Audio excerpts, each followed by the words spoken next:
Dear brothers and sisters, I am coming from the shrine Basilica of St.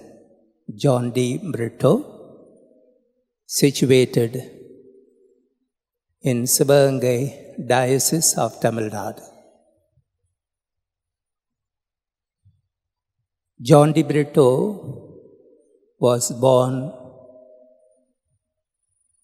when the whole world celebrated the silver jubilee of the canonization of St. Francis Xavier. Therefore, his mother had great devotion to St. Francis Xavier,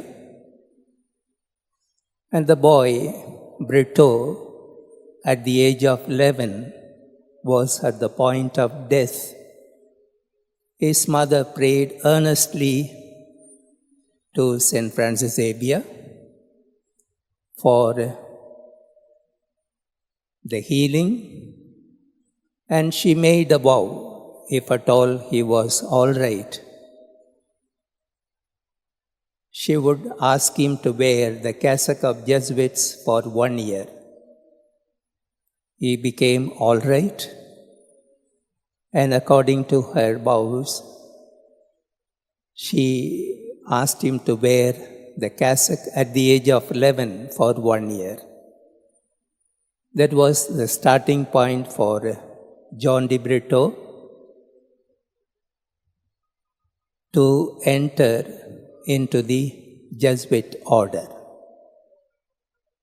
My dear brothers and sisters, today, when we are gathered here in honor of the saint and also to experience God's benevolence love through His mercy, forgiveness, and love. This outpouring love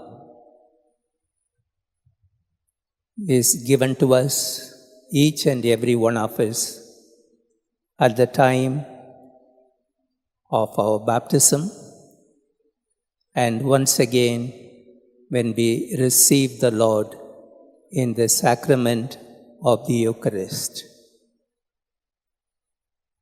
These two sacraments are known as the initial sacraments of the Church together with confirmation, because confirmation is the completion of the sacrament of baptism.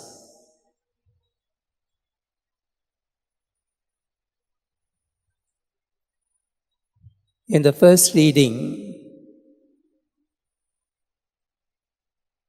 we heard about how people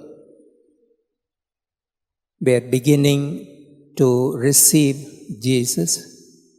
Their numbers increased, and when they saw earlier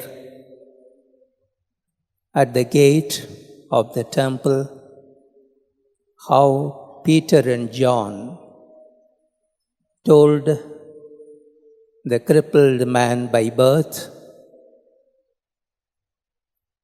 "Silver and gold I have none, but in the name of Jesus, get up and walk." Saying this, he extended his hands and raised him up. The lame man by birth was filled with joy because he could stand and he could jump and he could walk. That was the happiness experienced by the people around him, an extraordinary sign of healing. Therefore, people thronged to meet Peter. At least the shadow of him could be the sign of healing. That was the crux of today's first reading. Very often, we are caged with our own emotions, our own ill feelings, and once we let loose these evils within us, then we try to experience the greatness of the Lord. In baptism, as well as in the Eucharist, we receive these blessings. As a caged bird, John, at the age of 100, he was in the island of Patmos, expecting the Lord would come and liberate him from this world, as he was suffering from so many news that he was hearing about the persecution of the church everywhere. But he believed in the Lord and received his blessings. And in the Gospel reading, we have the passage taken from St. John, how the closed doors were becoming the liberated ones, those who open it. Most of you must have witnessed the paintings. In that painting, there is no opening from outside. One who is inside has to use the knob and open the door.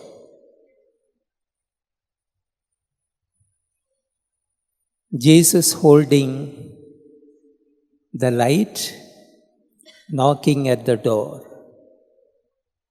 But the one who is on the other side has to make up his or her mind to open the door. That was a beautiful thing happened in our Basilica on the 31st of December 2024 at midnight, when we open the holy door with the cross given by the diocese. People entered through the holy door.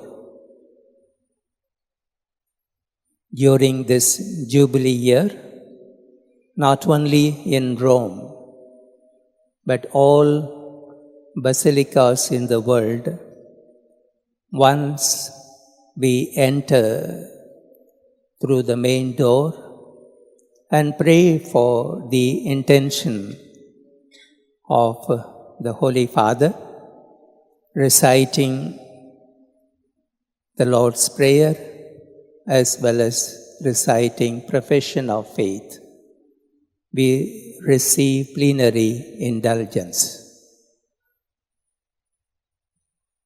Such a graceful event we get during this holy year, this Jubilee year. But today, in a special way, we are called to experience the mercy of God. And this feast that we celebrate because of the Saint Faustina from Poland, how she experienced the divine mercy of Jesus. Divine mercy is the greatest medicine for our wounded hearts. God's mercy is not a mere idea, It is the concrete reality that heals us and reforms our lives. Therefore, my dear brothers and sisters, today in a special way, we are making two spiritual journeys, from fear to joy, from doubt to faith. As St. Thomas was in doubt, and his doubt, how our Lord helped him to come out of his unfaithfulness. Jesus is standing near us, holding a lamp in his hands. The door has no handle on the outside.